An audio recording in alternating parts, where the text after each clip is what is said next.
দিন-রাত এক করে খেটে এতদূর পর্যন্ত আসা। তোমরা হয়তো চোখ মুখের অবস্থা দেখে বুঝতেই পেরে গেছো কতটা পরিমাণ খাটাখাটুনি হয়েছে।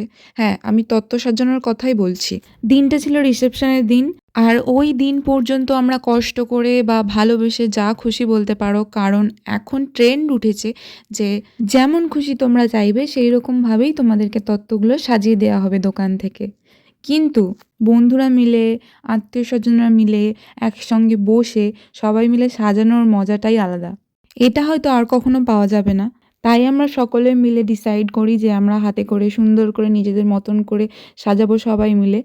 তো এগুলো আমাদের কমপ্লিট করতে মোট ৩ দিন টাইম লেগেছে। আর রিসেপশনের দিন পর্যন্ত কিছু টুকিটাকি জিনিস বাকি ছিল, তো সেগুলোও করতে হয়েছিল।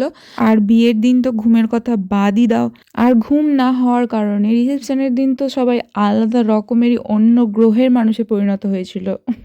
যেটা খুবই হাস্যকর ব্যাপার ছিল একটা। মানে কেউ কাউকে চিনতেই পারছিল না। লিটারেলি চোখ খুলে রাখতে পারছে না, এরকম অবস্থা হয়ে গেছিল কারো কারো। কিন্তু এগুলোকে খাটাখাটুনি বলি আর যাই বলি, এরকম দিনগুলো কিন্তু একবারই আসে জীবনে।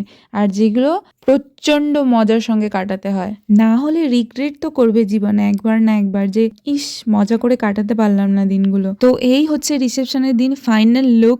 সব কিছু কমপ্লিট করে আমরা বসে আছি, একটু রেস্ট নিচ্ছিলাম। তো এই ছিল ভিডিও তত্ত্ব সাজানোর।